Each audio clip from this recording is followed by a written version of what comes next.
하나님의 영이시다. 근데 성서 가운데 보게 된다고 하면은 하나님의 영, 어떻게 표현이 되어져 있냐 하면은 히브리 원어로는 르하흐 하는 이와 같은 말입니다. 르하흐.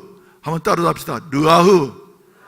르하흐라는 말은 말이죠, 바람이다, 숨결이다, 하는 여러 가지가 의미가 있습니다만은 하나님의 영이라고 하는 이와 같은 말씀인 것입니다. 그래서 우리 성령께서는, 그래서 오늘 설교 제목을 보시게 된다고 하면은 어디에요? 골짜기에 부는 생기다. 그래서 에스겔서 37장에서 말하는 그 생기는 바로 르하의인 것입니다. 그래서 하나님의 영이시다고. 그래서 여러분, 산 꼭대기가 좋습니까? 골짜기가 좋습니까? 여러분, 골짜기는 골짜기대로 좋고 꼭대기는 꼭대기대로 좋은 것인데, 성서에 보게 된다고 하면은 골짜기다 하게 되면은 여러 가지 위급한 상황, 그리고 길이 없는 이와 같은 상황, 희망이 전혀 보이지 않는 이와 같은 그 캄캄한 상황, 이런 면을 표현을 하고 있습니다. 근데 그곳에 하나님의 영이 함께 하시게 되어진다고 하면은 그 모든 것이 합력해서 선을 이루게 되어진다 하는 것을 우리에게 말씀해 주시고 계십니다. 성경 구절을 한번 버떡버떡 찾아가지고 방송실에서는 띄워주실 수 있기를 바랍니다. 창세기서 1장 2절 말씀 가운데 본다고 하면은 하나님께서 태초에 천지를 창조하실 때에 어떤 상태예요? 땅이 혼돈하고 공허하며 흑암이 깊음 위에 있었다, 이렇게 말씀을 하고 있습니다. 혼돈이라고 하는 말은 무슨 말이냐면 뒤죽박죽이라고 하는 말입니다. 질서가 전혀 없는 것이에요.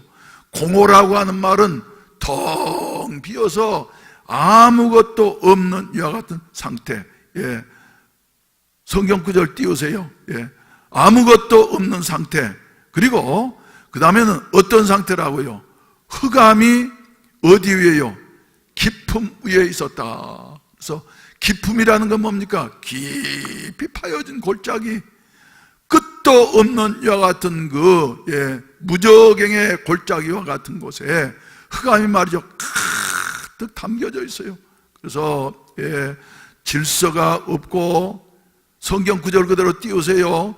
질서가 없고 텅 비어서 쓸만한 것이 아무것도 없고 캄캄함만이 골짜기에 가득 차 있는 이와 같은 상황, 아무 쓸모 없습니다.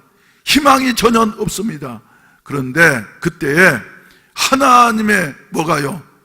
영은, 하나님의 영, 그래서 여기에서 말하는 영은 바로 르하의인 것입니다. 에스겔서 37장에서 말씀하고 있는 생기 르하의는 수면에 운행하시니라. 그래서 혼돈하고 공허하며 흑암이 골짜기에 가득 쌓여져 있을지라도 르하의가 그곳에 함께 하시고 운행하셨기 때문에 마침내 진선미의 아름다운 세계, 밤과 햇빛이 창조되어지고, 할렐루야, 하늘과 땅이 창조되어지고 바다와 육지가 구분되어지고 그 안에 해와 달과 수없는 별들이 창조되어져서 아름다운 대자연을 연출하게 되어지고, 그리고 하늘에는 수없이 날아다니는 여러 가지 새들, 요사이는 그런 모습을 보기가 어렵습니다만은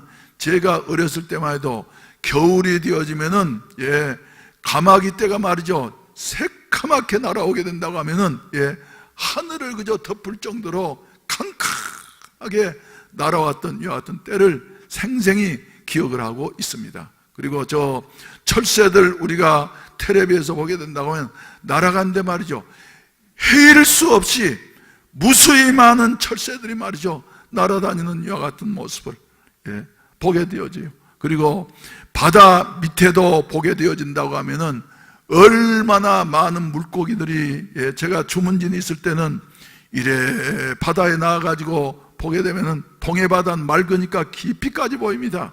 그런데 물고기들도 말이죠, 아무 곳에나 산 것이 아니에요. 숲 표면 가까이에 있는 물고기 떼들이 있고, 중간에 있는 것들도 있고, 저 한 10m 밑에 이래 있는 떼들도 있는데 말이죠, 어떻게 그렇게 아름답고 숫자가 많은지.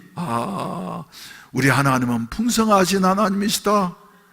들판에는 말이죠, 오곡백과가 무르익고, 그리고 여러 가지 짐승들이 뛰면서 살아가는 이와 같은 모습을 볼 때, 얼마나 아름다운고. 그런데 이 자연 만물이 다 누구에 의해서냐 하면은 혼돈하고 공허하며 캄캄함만이 가득한 골짜기에, 그것에 하나님의 영이, 할렐루야, 운행하셨기 때문에 이런 그 놀라운 풍성한 자연을 창조되게 되어졌다 하는 이런 말씀입니다. 여러분, 어떻게 보게 되어진다고 하면 말이죠, 우리 인간은 소우주라고 말을 할 수가 있습니다.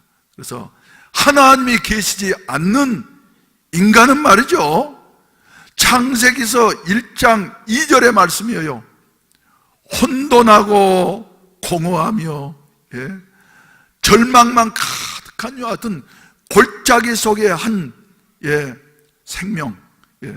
그렇지만은 하나님의 영이 함께 하실 때에 인간은 하나님의 황태자로서, 할렐루야, 우주 만물을 다 가슴에 품고서 살아갈 수 있는 이와 같은 귀한 존재, 그래서 천하보다도 귀한 존재로 이렇게 하나님이 창조하셨다. 여러분, 성령 강림절이 다가오고 있습니다. 성령님이 없는 인생은 말이죠, 인생은 혼돈하고 공허해요. 그리고 어두움만 가득해요. 그런데 성령님이 우리와 함께 하시게 될 때에, 오늘 에스겔서 37장 말씀을 보시게 된다고 하면, 그래서 1절 말씀부터 그렇게 말씀을 하고 있어요. 여호와께서 권능으로 내게 임하시고 그의 영으로 나를 데리고 가서 골짜기 가운데 두셨는데, 거기 뭐가요? 뼈가 가득하더라. 가득하더라. 이 말씀은 이스라엘의 역사를 말해주고 있습니다. 그래서 그들이 이제 우상숭배로 말미암아 솔로몬의 아들 르호보암 때에 남유다와 북이스라엘로 갈라지게 되어졌고, 그리고 북쪽 이스라엘은 주전 722년에 아수르에 의해서 완전히 멸망했습니다. 그리고 다윗을 생각하셔서 하나님께서 남겨두셨는데, 남쪽 유다, 다윗의 후손들도 하나님의 경고를 무시하고 계속해서 범죄하기 때문에 마침내 주전 606년에 저 바벨론의 느부갓네살 왕이 침공하게 되어져서, 그때에 아주 귀족들을 말이죠, 붙잡아가게 되어졌어요. 그때 붙잡혀간 사람 중에 한 사람 바로 누구냐 하면 에스겔 선지자입니다. 에스겔. 그래서 에스겔은 이제 바벨론에 붙잡혀가가지고 그발 강가에서 이제 희망 없이 이렇게 살아가고 있었는데, 하나님이 이제 에스겔이 30세 되어졌을 때에 임하시게 되어져서 말씀해 주시게 되어졌고, 그리고 마침내 에스겔로 하여금 앞으로 이스라엘의 역사가, 하나님의 선민의 역사가 어떻게 진행되어질 것인가 하는 이런 사실을 말씀해 주셨습니다. 그래서 그 당시에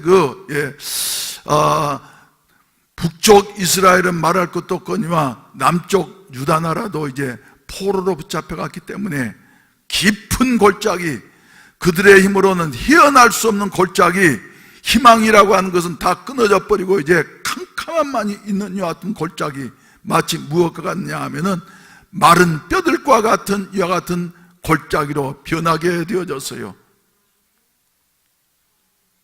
그래서 희망이 전혀 없을 그때에 그래도 하나님 말이죠, 이스라엘 백성들, 택하신 선민들을 버리시되 잠깐 징계는 하시지만은 영원히 버리시지 아니하셔서 이래 희망의 메시지를 들려주고 있는 것입니다. 그래서 2절 말씀을 보시게 된다고 하면 2절 말씀, 나를 급여 사방으로 지나가게 하시기로 본즉 골짜기 지면에 뼈가 어쩌고요?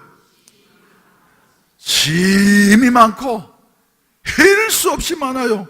그리고 또 어쨌다고요? 상태가 아주 말라버렸어. 그래서 죽은 지 그저 며칠 된 것이 아니라 아예 얼마나 오래됐든지 간에 살은 다 썩어내리게 되어졌고 뼈도 말이죠, 심이 말라버렸으니까 백골이 되어졌어요. 백골이. 그런데 하나님께서는 질문하십니다. 그가 내게 이르시되 인자야 이 뼈들이 능히 살 수 있겠느냐 물어보는 거예요. 그때에 에스겔의 마음에는 어땠냐면 경험상으로도 자기가 아는 지식으로도 환경적으로도 살 가능성이, 아주 말라버린 뼈들이 말이죠, 가능성이 있습니까 없습니까? 없어요. 0.00001%도 없는 거예요. 전혀 없는 것이에요. 그렇지만은 에스겔은 하나님의 종이었기 때문에 아주 그 오묘한 대답을 했습니다. 뭐라고 대답을 하냐면 주 여호와여, 하나님은 전능하시기 때문에 주께서 아시나이다. 나로서는 말이죠, 아무것도 몰라요. 안 될 것 같아. 근데 주께서 아시나이다. 아멘. 여러분, 우리 생각으로는 불가능한 것 같다 할지라도 하나님 말이죠, 불가능이 없는 줄로 믿으시기를 주의 이름으로 축원을 드립니다. 그런 이야기가 전해지고 있습니다. 어떤 신학교에서 말이죠, 시험을 치르는데 시험 문제가 뭐냐 하면은 성삼위 일체에 대해서 설명을 한번 해보시오 하는 여하튼 질문을 했어요. 문제가 나왔어요. 그러니까 공부를 열심히 하던 학생들은 말이죠, 신학적으로 말이죠 쓰는데 공부도 안 하고 말이지, 아무튼 뭐 기도를 많이 했으면 그래도 다행이죠. 근데 캄캄하니 모르겠거든요. 그러니까 버떡 생각이 나서 뭐라고 대답을 했냐면 오직 하나님만 아십니다. 나는 모르지만 오직 하나님만 아십니다 하면서 써냈어요. 몇 점 맞았을까요? 시험관 교수님 말이죠, 또 보고 난 다음에 채점을 했는데 하나님은 100점, 너는 빵점.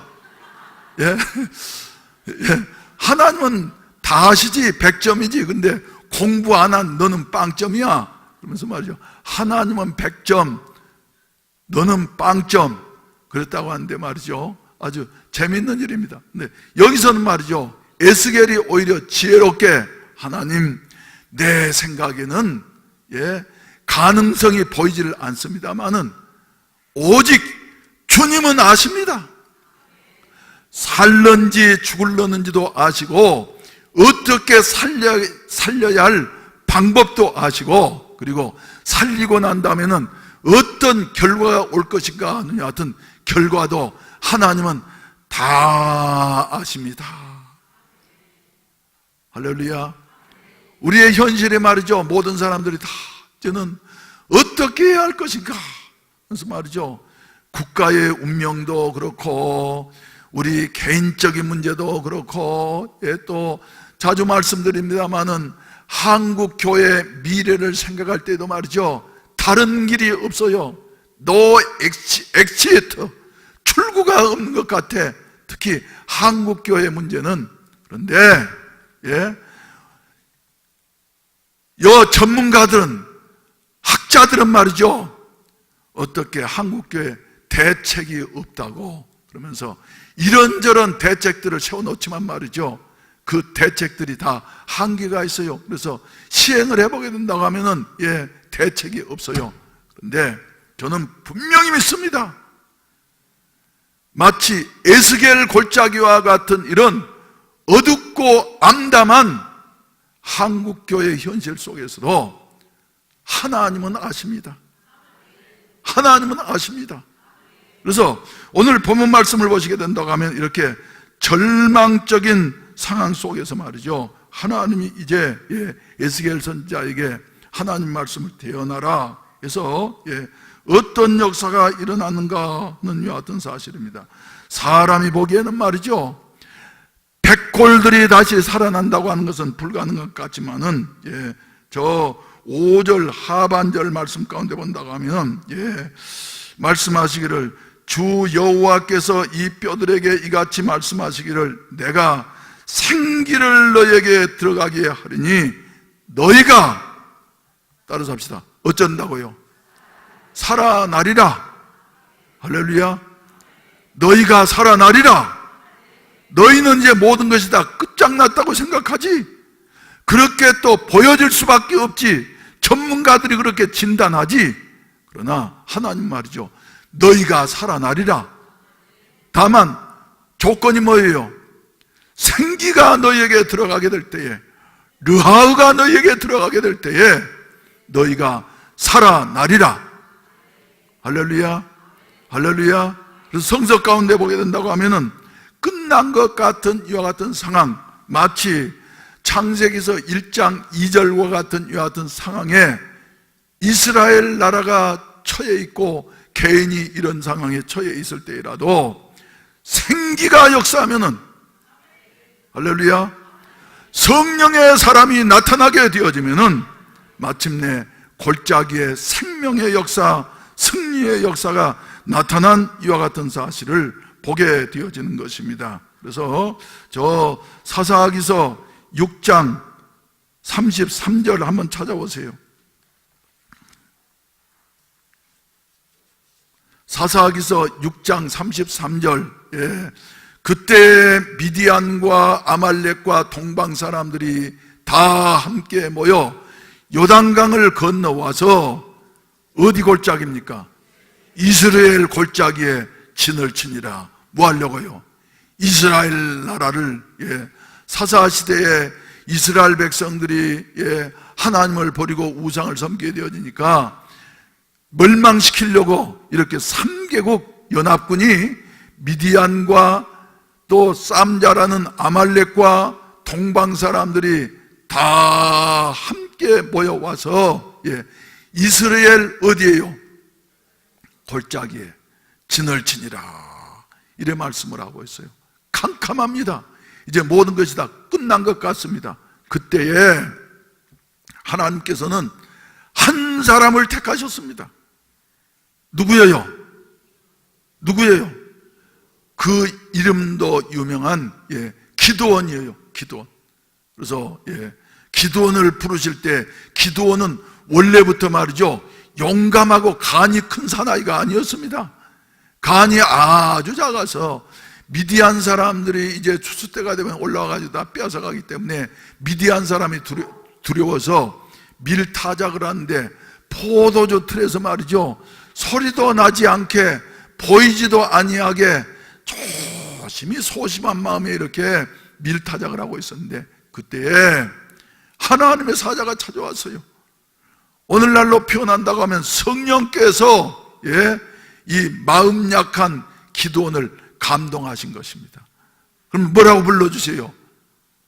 큰 용사여, 네가 이스라엘 나라를 미디안의 손에서 구원하게 될 것이다. 그러니까 말이죠, 제일 놀란 게 누구냐? 기드온이 제일 깜짝 놀랐어요. 하나님, 나는 가장 이스라엘의 12지파 중에서 약한 므낫세 지파로서, 그리고 그 중에서도 우리 집은 내놓을 것이 없는 가장 작은 자입니다. 그런 일을 내가 어떻게 감당할 수 있겠습니까? 하면서 말이죠, 이 기드온이 깜짝 놀라게 되어졌어요. 그런데 하나님께서는 그 연약하고 무력한 기드온을 부르시어서, 할렐루야, 마음에 확신을 주시고, 그리고 기드온이 이제 힘을 내가지고 미디안을 대적해서 나라를 구원하자고 나팔을 불게 되어지니까 전국으로부터 나라를 사랑하던 젊은이들이 말이죠, 몰려 자원병들이 모이게 됐는데 3만 2천 명이 모이게 되었어요. 하나님께서는 기드온에게 아니야, 이 숫자가 너무 많다. 3만 2천 명으로 미디안을 물리치고 난 다음에 니네가 했다고 그럴까봐, 그래서 나는 내 영광을 받기를 원해 하시면서 말이죠, 겁나는 자들, 그리고 두려워 떠는 자들, 가고 싶지 않은 사람들은 다 돌려보내라. 그러니까 2만 2천 명이 돌아가고 10,000명 남았어요. 10,000명도 숫자가 너무 많다. 이 중에서도 골라야만 된다. 그래서 이제 행군을 하다가 물가에 가니까 말이죠, 10,000명이 말이지, 목이 마르니까 서로 얼굴을 개울에다 받고 말이죠, 물을 마셔야 되는데, 그 중에서 기드온이 이래 보니까 가끔 가다가 한 명 한 명씩 말이죠, 고개를 쳐박고 마시는 것이 아니라 목마른 중에도 자기의 그 임무를 잊지 아니하고 경계태세를 갖추면서 말이지, 이래 떠가지고 개처럼 물을 핥는 이와 같은 그 사람들이 있었습니다. 하나님께서는 이 사람들을 따로 세워라.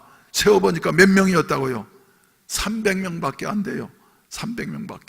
그런데 사사기서에 읽어보게 된다고 하면 그때의 이 미디안 사람들은 얼마나 숫자가 많았던지 간에 말이죠, 무수히 수를 셀 수 없을 만큼 많이 올라오게 되어지고, 그리고 물자를 수송하는 여하튼 요새 말을 한다고 하면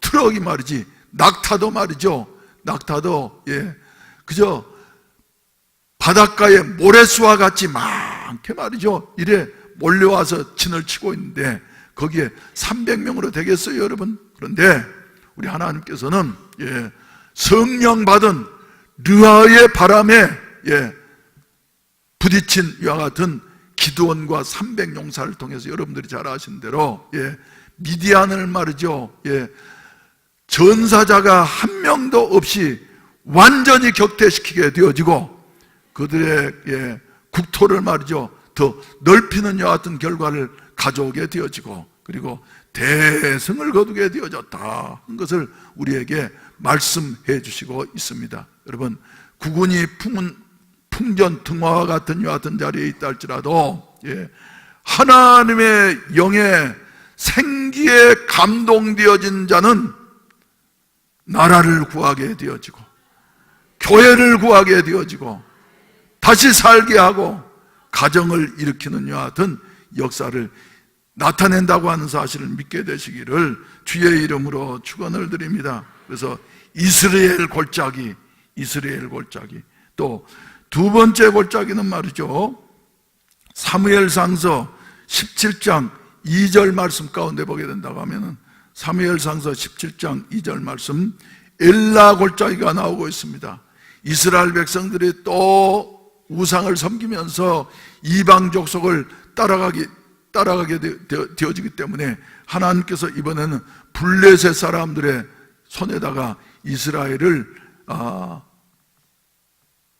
넘기게 되어졌어요. 그러니까 블레셋 사람들이 또 얼마나 이스라엘 백성들을 착취하고 괴롭히든지, 그런데 블레셋 사람들이 이제 올라와 가지고 말이죠, 엘라 골짜기에 가득 이렇게 진을 치게 되어졌어요. 그때에 엘라 골짜기에서는 위대한 영웅이 한 사람 태어나게 됩니다. 누구예요?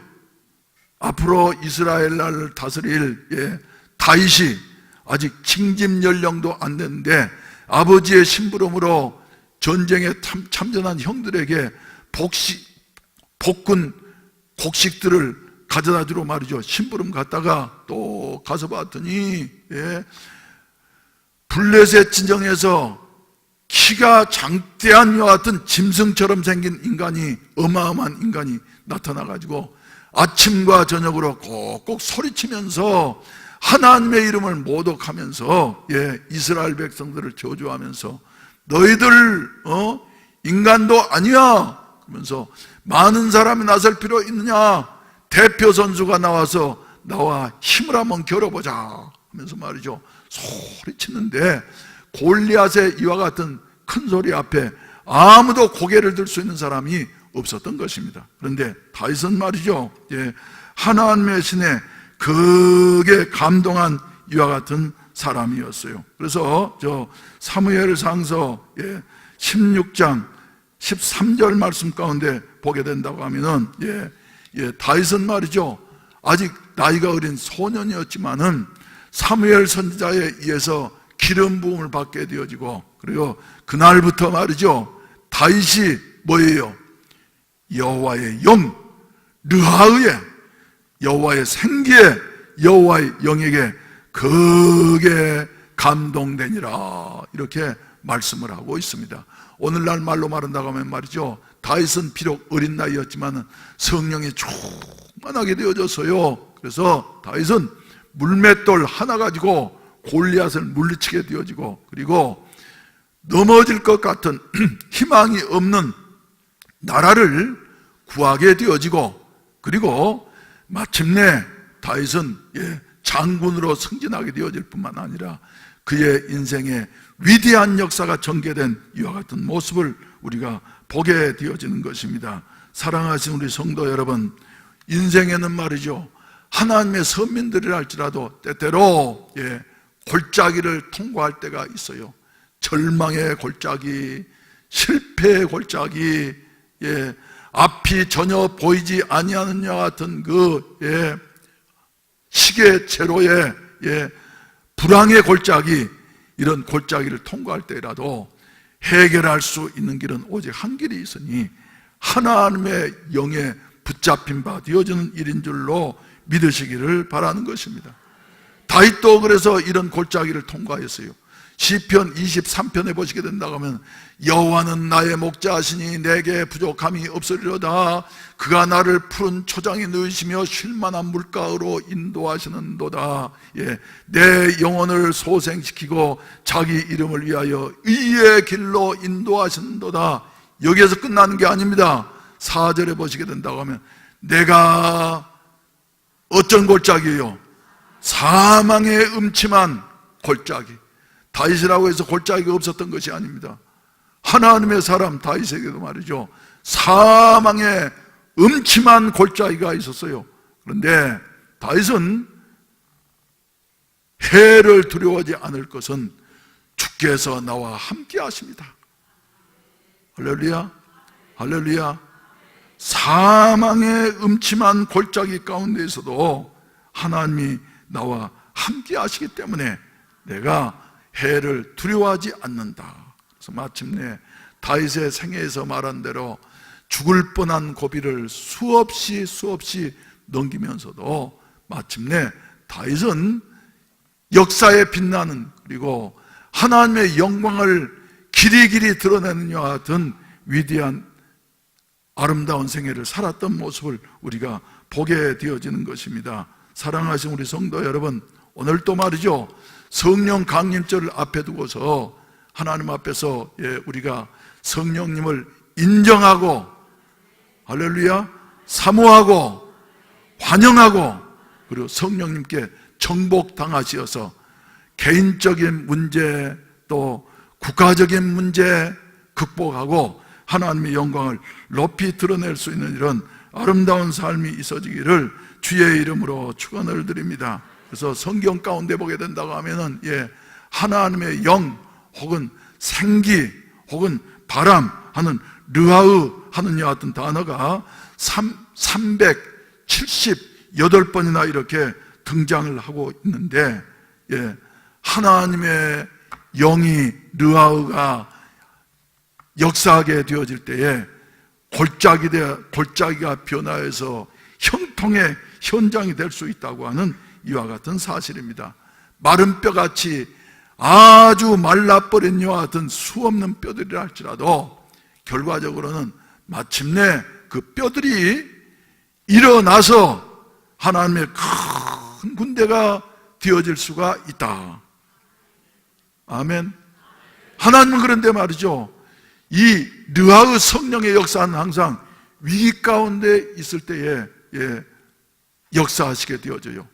우리 근대 우리 한국 역사도 보게 된다고 하면 조선 만렵에 얼마만큼 강대국들의 그 야심 속에 우리나라가 어려웠습니까? 그런데 그때의 한일 국치가 이루어지기 바로 직전에 하나님께서는 평양 대부흥이라고 하는 여하튼 부흥의 역사를 1907년도에 이룩하게 되어졌어요. 그래서 그 성령의 평양 대부흥의 역사는 전국적으로 다 일순간에 퍼지게 되어졌던 것이며, 그때에 잠자던 코리아 또 희망이 없이 이제는 완전히 끝난 것 같은 여하튼 조선 땅에 성령께서 역사하시니까 하나님께서 새로운 다음 세대의 일꾼들이 성령 안에서 일어나게 되어졌고, 그들에 의해서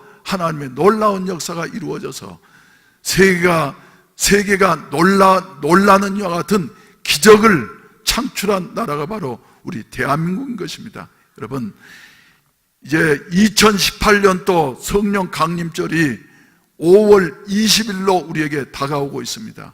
그 이전에 우리는 다른 것 생각하시지 마시고 주여 성령의 역사가 우리 교회에 일어나게 하여 주시옵소서. 성령의 원색적인 역사가 일어나게 하여 주시옵소서. 간절히 우리가 기대하면서, 하나님이 약속하신 것이니까 말이죠, 에스겔 생각으로는 안 될 것 같은 여하튼 상황이었지만은 기대하면서 우리 기도하십시다. 할렐루야. 그리고 기대하고 기도하고 그리고 기다리는 우리 성도들이 되어진다고 하면은 사모하고 기다리는 자에게 반드시 하나님께서는 응답해 주신다. 내가 기다리고 기다렸더니 여호와께서 내게 귀를 기울이사 내 기도를 응답하셨도다 하는 말씀처럼 말이죠. 우리 한번 따라서 합시다. 기대하고 살아봐야 희망이 없어 한 사람 말이죠, 해당이 안 돼요. 기대하고 기도하고 기다리자. 할렐루야. 특히 말이죠, 5월 20일 성령 강림절 앞에 놓고서 그 바로 전주가 아닌 5월 13일부터 성령의, 제가 알기로는 지금 활동하는 부흥사들 중에 말이죠, 가장 성령의 원색적인 역사를 하나님이 사용하시는 우리 김덕환 목사님을 모시고 심령 부흥회를 하는데, 이번 부흥회 기도 제목을 어떻게 잡을까 하다가 제가 3가지를 잡았습니다. 첫째로는 말이지, 예수님 당시에도 병든 자들이 많았어요. 사도행전에도 보게 된다고 하면 가는 곳마다 병든 자들이 많아서, 그런 것처럼 요새도 의학이 그렇게 발달했다고 하지만은 고칠 수 없는 병들이 많아요. 우리 교회도 점점 아픈 사람들이 많아. 이 목사를 중심으로 해가지고 말이죠, 아픈데도 말이죠, 한 군데만 아픈 게 아니라 별 군데가 다 아파. 어떤 분은 머리가 땡기는 사람도 있어. 어떤 분은 말이죠, 허리가 아픈 사람도 있어. 어떤 사람은 또 말이죠, 무릎이 아파가지고 걷기 어려운 분도 있어. 물론 병원에 가서 치료도 열심히 해야 되겠습니다만은 다 고쳐지는 건 아니지 않아요. 그래서 병원에 가셔가지고 의사 선생님들한테 열심히 도움을 받으셔야만 됩니다만, 그러나 안 되는 사람들은 말이죠, 마지막으로 이제 주께서 아십니다. 의학적으로는 대답이 없지만은 주께서 아시나이다. 그래서 우리 교회도 환자들이 많은데 기도하면서, 그래, 환자들이 좀 많이 나왔으면 좋겠다. 그래서 신유 부흥회가 됐으면 좋겠다. 여러분, 저도 그래서 이제 기대하면서 기도합니다. 하나님, 내 어디 아픈가 여러분들은 다 아시잖아요. 허리도 아프고 다리도 아프고 머리도 위험스럽고 심장도 위험스럽고, 가만 따져보니까 안 아픈 데가 없어 나는. 그래서 종합병원인 것 같아요. 그래서 주여 주께서 아시나이다. 주님 나를 고쳐주시옵소서. 아멘. 우리 성도들 중에 말이죠, 여여 못 나을 것 같은 사람들이 이 자리에 앉아 계시는 분들이 많잖아요. 우리 지연숙 권사님도 말이지, 오늘 저기 하신데, 젊은 날에는 여자 군인으로서, 최전방에서 말이죠, 선무대로 말이지, 북한 공산군들과 함께 막 방송으로 싸우고 말이죠, 하던 아주 용맹스러운, 여군이었어요. 그러면서, 현장에서 보면서 말이지, 시체를 그저 헤일 수도 없이 많이 본 거예요. 아군 시체도 보고 적군 시체도 보고 말이죠, 헤일 수도 없이 많이 보시면서 살았는데, 그렇게 전선을 누비던 분이 연세 드시고 나니까 무릎도 아프고, 또 그래서 병원에서는 이번에 이제 다시 회복하기 어려울 것 같다고 하느냐 하여튼 그 진단도 받았지만은 하나님이 도우셔서 오늘 이렇게 걸어 나오셔가지고 예배에 참석하시니까 얼마나 감사한 일입니까? 한 분만 그래요? 여기 있는 대부분들이 다 그래요. 그래서 여러분, 이번에 신유 집회가 되도록, 할렐루야, 따라서 합시다. 주여 고쳐주소서. 주여 고쳐 사용하시옵소서. 할렐루야. 건강하시기를 바랍니다.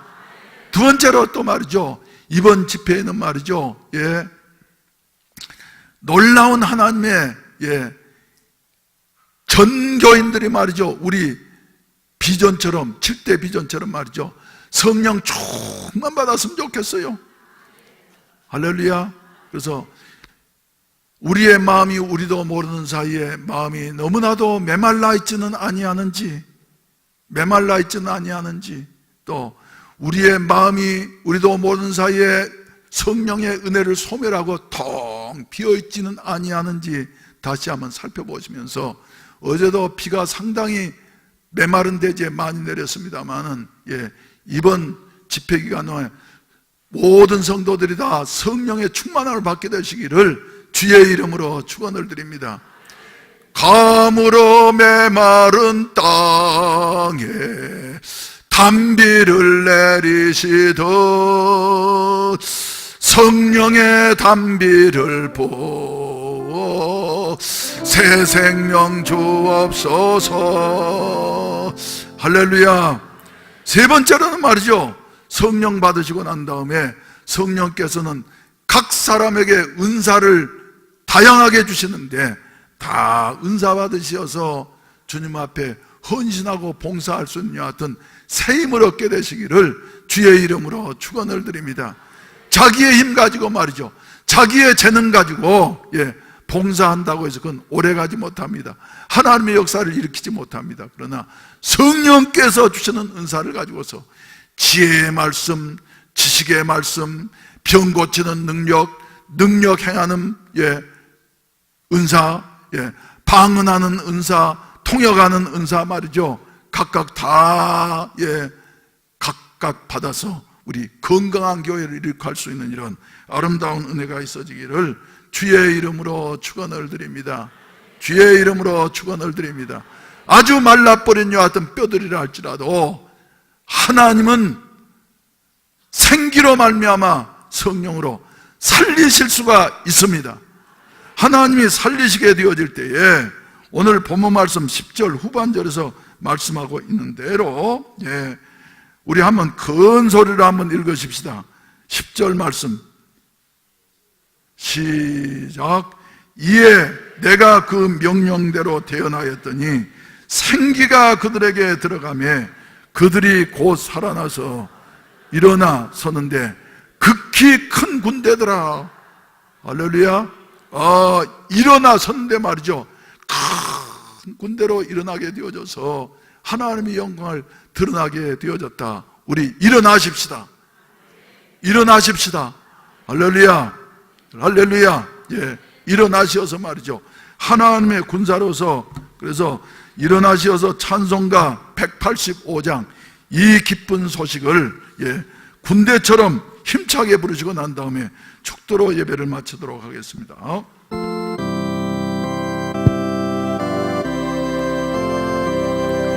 이 기쁜 소식을 온 세상 전하세.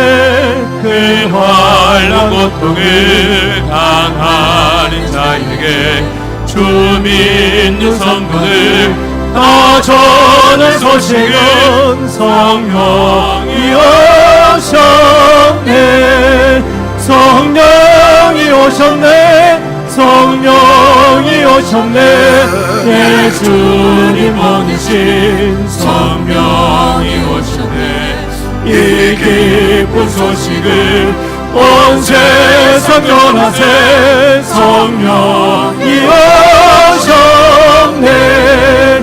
만왕의 왕께서 저 사로잡힌 자 다 구원하시고 잠자유 주셨네. 승리의 노래가 온 성에 들리니 성령이 오셨네. 성령이 오셨네. 성령이 오셨네. 내 주님 보내신 성령이 오셨네. 이 기쁜 소식을 온 세상 전하세. 성령이 오셨네. 한없는 사랑과 그 크신 은혜를 늘 의심하면서 안 믿는 자에게 내 작은 입으로 보증하리니 성령이 오셨네. 성령이 오셨네. 성령이 오셨네. 내 주님 보내신 성령이 오셨네. 이 기쁜 소식을 온 세상 전하세. 성령이 오셨네. 기도드리겠습니다. 성령님 오시어서 우리를 사로잡아 주시옵시고 새 생명을 얻게 하시옵시고 새 능력을 우리에게 허락해 주시어서 하나님의 군대로서 다시 일어나게 하시옵시고 심히 큰 군대가 되게 하시어서 하나님의 살아계심을 이 불신의 세상 속에 확실하게 널리 알릴 수 있는 해운대 매일교회와 성도 한 사람 한 사람이 되게 하여 주시옵소서. 이제는 구주 예수 그리스도의 구속의 은혜와 아버지 하나님의 무한하신 사랑하심과 보혜사 성령님의 충만케 하시고 인도하시고 도우시는 은혜가 이 자리에 참석한 모든 사랑하는 성도들 머리머리 위에 골짜기 가운데 있는 것과 같은 이와 같은 성도들에게라도 이제로부터 영원히 함께 하시기를 간절히 축원하옵나이다. 아멘.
세상 가장 아름다운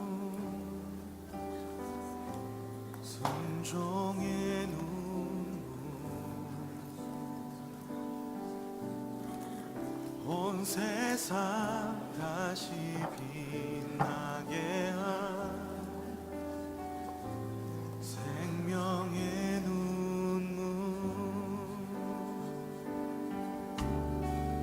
그가 이 땅에 오신 이유 죽어야 살게 되고 져야만 승리하